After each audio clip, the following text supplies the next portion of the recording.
The gospel passage presents us with series of powerful maxims that are not logically related to one another.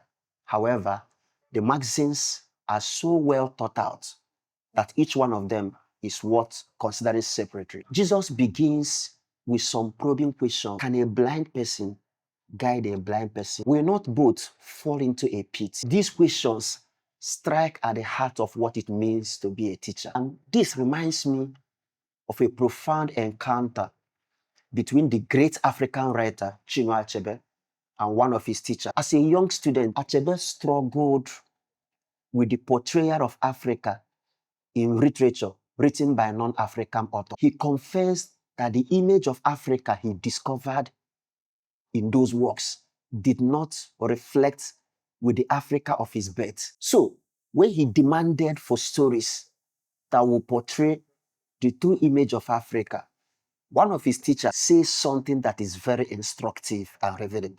The teacher said, "We may not be able to teach you what you need or what you want. We can only teach you what we know." How true these words ring today. No teacher, no matter how bright or smart the person may be, can teach you what he or she does not know. The boundaries of a teacher's wisdom ultimately set the boundaries or limits of their students' learning. This is why we must be very discerning about who guides us and our children on life's journey. For as Jesus warned, when the blind leads the blind, both indeed will fall into a pit. Teachers are powerful in shaping the minds and destinies of their students. Consider the words of an American child psychologist, John Watson, who boldly claimed he could shape any infant into any kind of specialist, doctor, lawyer, artist, or even thief, regardless of their inherent talents or ancestry. Such is the profound influence of teachers on their students' destinies. So the question is, who is teaching you or your child? St. Paul was very grateful to have studied under the great Jewish teacher of law, Gamaliel. According to him, I studied under Gamaliel and was thoroughly trained in the law of our ancestors. Compare Acts of the Apostle 22, verse 3. So the question is, who is Gamaliel? Scripture describes him as a teacher of the law, held in respect by all peoples. Acts 5:34. Who teaches you matters. Remember that faith comes from hearing. Your teacher can be the difference between faith and faithlessness, salvation and damnation. Therefore, we must be intentional in choosing those who play the role of teachers in our lives. This is because, as Jesus said, no disciple is superior to his teacher. But when fully trained, every disciple will be like his teacher. You cannot escape the influence of a bad teacher. Choose wisely. The next maxim is yet another probing question.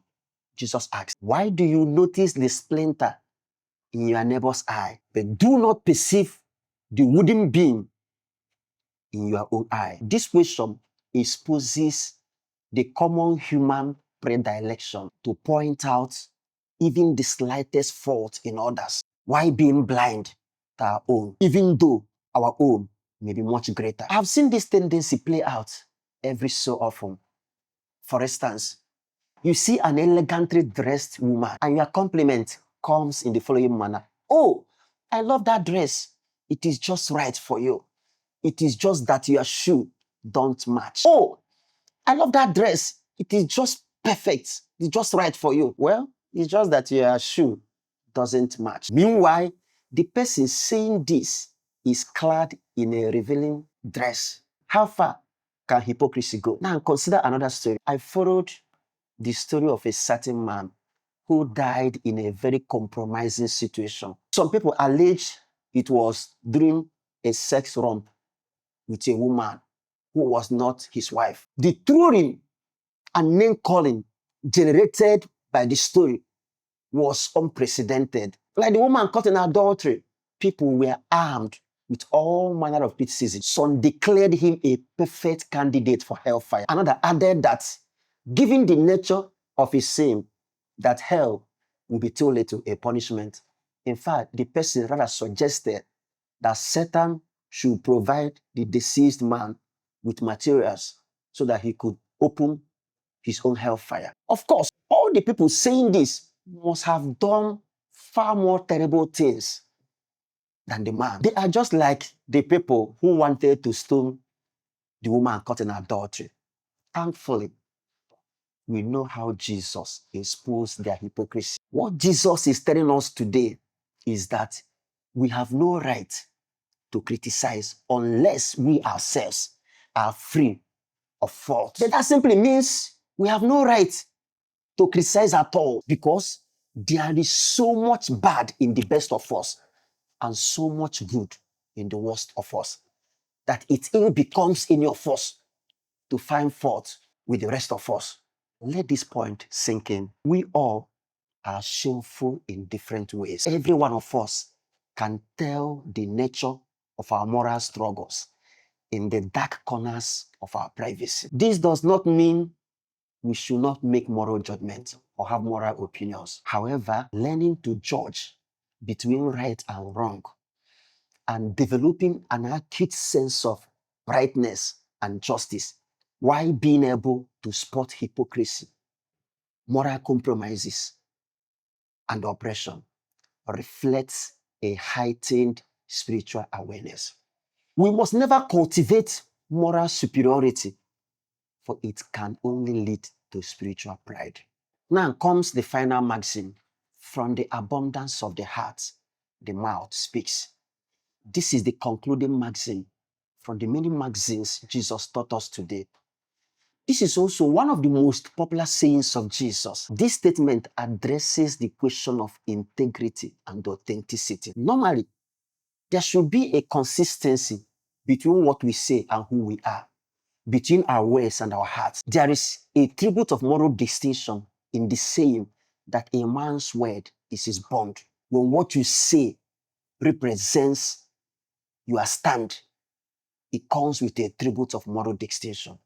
So when we read that the word became flesh and dwelt among us, we realize it was true because it represented the exact intention of the speaker, which is the Father. If an animal barks, for instance, we know it is a dog that barks. However, with man who can tell lies, one has to test and observe. In the long run, it is not the uttered word, but a man's behavior that reveals his truest identity. Just as a tree is known by the fruits it bears, so a man is known by his entire conduct. It is life that reveals the true man and not words. As the saying goes, action speaks louder than words. The world around us will not listen to our gospel message unless we live a life of Christian beauty. Pope Paul VI captures it so well when he said, modern man listens more willingly to witnesses than to teachers.